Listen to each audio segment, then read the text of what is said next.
Cycle pure agarbatti. Agarbatti என்றால் Cycle, Cycle என்றால் quality. கருப்பு படத்தின் வெற்றிக்கு பிறகு சில மாத இடைவெளியில் நடிகர் சூர்யாவின் விஸ்வநாதன் சன்ஸ் திரைப்படம் திரையரங்குகளில் வெளியாகியுள்ளது. லக்கி பாஸ்கர் போன்ற ஃபீல் குட் திரைப்படத்தை இயக்கிய வெங்கி அட்லூரி இந்த படத்தை இயக்கியுள்ளார்.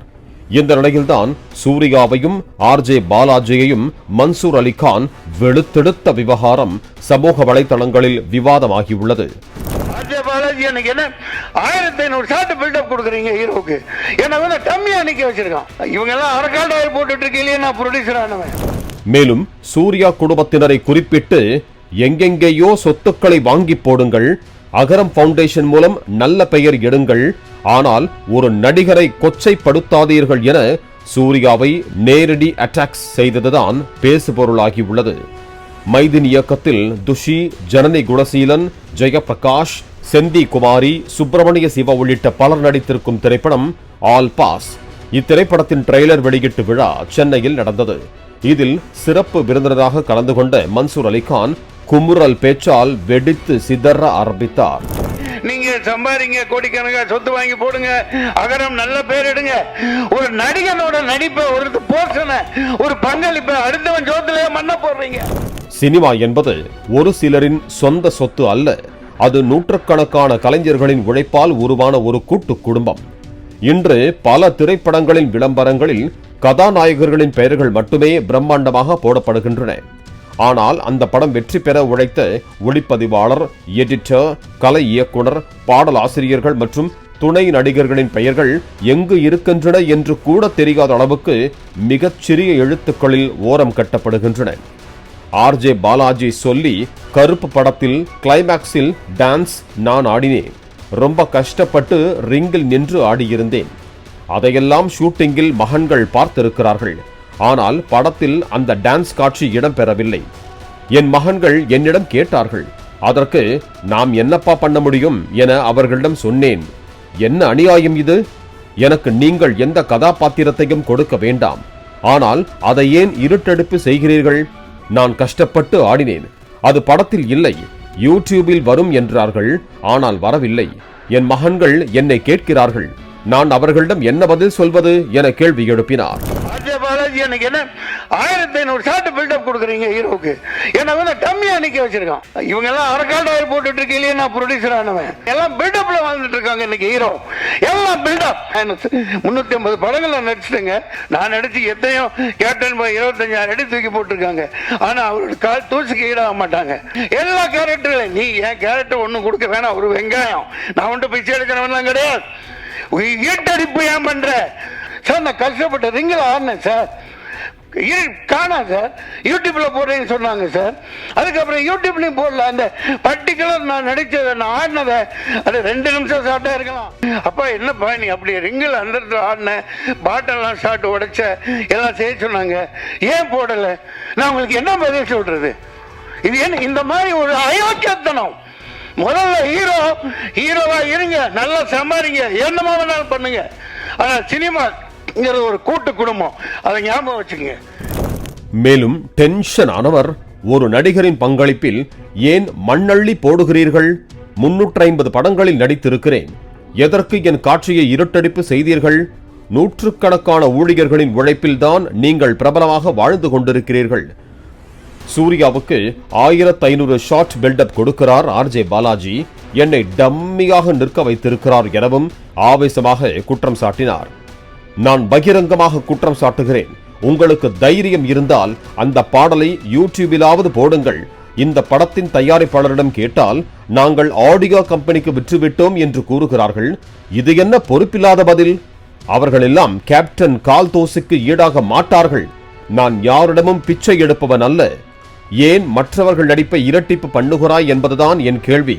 என்னை மறைத்துவிட்டு நீ பெரிய ஆளானால் நான் தான் உண்மையான கருப்பு. நீங்க சம்பாதிங்க, கோடிக்கணக்கா சொத்து வாங்கி போடுங்க, அகரம் நல்ல பேர் எடுங்க, ஒரு நடிகனோட நடிப்பை, ஒரு போர்ஷனை, ஒரு பங்களிப்பை அடுத்தவன் சோத்திலே மண்ண போடுறீங்க. நான் பகிரங்கமாக குற்றம் சாட்டினேன். உங்களுக்கு ஆண்மை இருந்தா, உண்மையிலே தைரியம் இருந்தா அதை போடுங்க. பிரபு அவரு கேட்கிறேன், நான் என்ன ப்ரொடக்ஷன் நம்பர் 73 குரூப் டான்ஸ்ல இருக்கலையே 86லயே நான் கவுன்சிலிங் மிஸ்டர் தனஞ்சயன் இவங்க எல்லாம் அரக்காண்டாய் போட்டுட்டு இருக்கலையே நான் ப்ரொடியூசர் ஆனவன் 86லயே நான் ராஜ்கரடி 73 நம்பர். இப்ப எனக்கு வயசா இருக்கலாம், ஆனா எஸ்ஆர் பிரபு அன்னைக்கு சொன்னது நாங்க அப்படியே வித்துட்டோம், ஆடியோ கம்பெனிக்கு வித்துட்டோம். இனி நான் என்ன பண்ண முடியும்? இது என்ன ஒரு பொறுப்பு இல்லாத. நான் 350 படங்கள் நடிச்சிட்டேங்க. எத்தனை நடிகர்கள் அரங்கத்தில் இருக்காங்க. அதாவது இது இருட்டடிப்பு பண்ணி எல்லாம் பில்டப்ல வாழ்ந்துட்டு இருக்காங்க இன்னைக்கு ஹீரோ. எல்லாம் பில்டப்.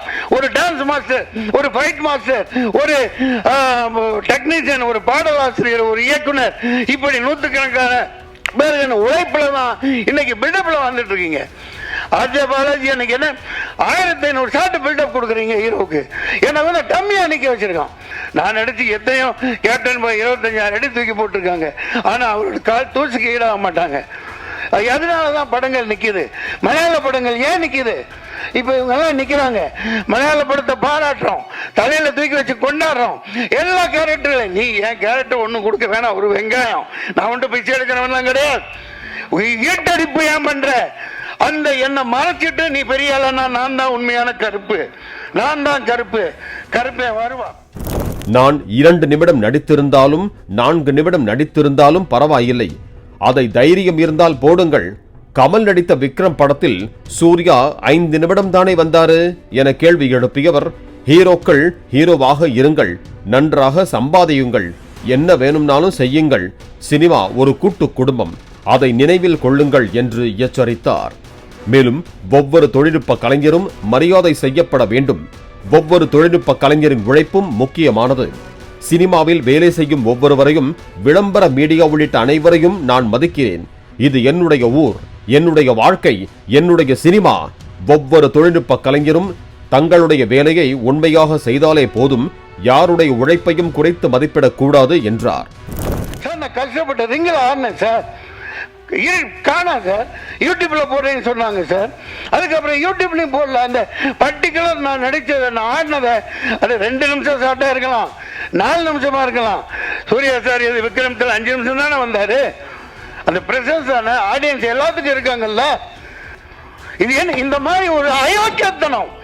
முதல்ல ஹீரோவா இருங்க, நல்லா சம்பாதிங்க, என்னமா வேணாலும் பண்ணுங்க.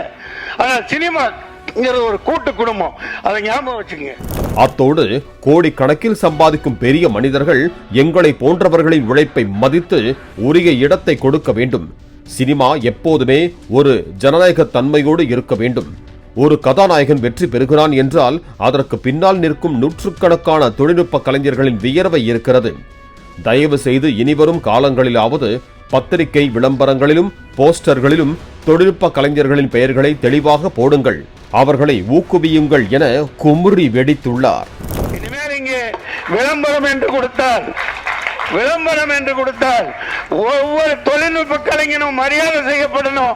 ஒவ்வொரு தொழில்நுட்ப கலைஞனும் தினத்தந்திக்கு, தினகரன், ஒவ்வொரு விளம்பர மீடியா எல்லாத்துக்கும் நான் சொல்லிக்கிறேன், இது என்னுடைய உத்தரவு, என்னுடைய கட்டளை, என் சாசனம். ஒவ்வொரு தொழில்நுட்ப கலைஞருக்கு பேர இருட்டடிப்பு பண்ணாத. மன்சூர் அலிகானின் இந்த பேச்சு வீடியோ வெளியாகி இயக்குனர் ஆர்ஜே பாலாஜியும் நடிகர் சூர்யாவும் இப்படி செய்யலாமா?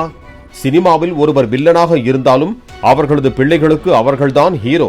அப்படி இருக்க அப்பா இவ்வளவு கஷ்டப்பட்டு ஷூட்டிங்கில் நடித்த காட்சிகள் வராமல் போனதால் ஏற்படும் ஏமாற்றம், அதற்கு பதில் சொல்ல முடியாமல் தவிக்கும் தவிப்பு யாருக்கும் வரக்கூடாது எனவும் சமூக வலைதளங்களில் விமர்சித்து வருகிறார்கள். பாலிமர் செய்திகளுக்காக செய்தியாளர் ரகுபதி. Cycle pure agarbatti. அகர்பத்தி என்றால் சைக்கிள், சைக்கிள் என்றால் குவாலிட்டி. பிளே ஸ்டோர் மற்றும் ஆப் ஸ்டோரில் இருந்து பாலிமர் செயலியை QR கோடு மூலம் பதிவிறக்கம் செய்யுங்கள். செய்திகளை உடனுக்குடன் பெறுங்கள்.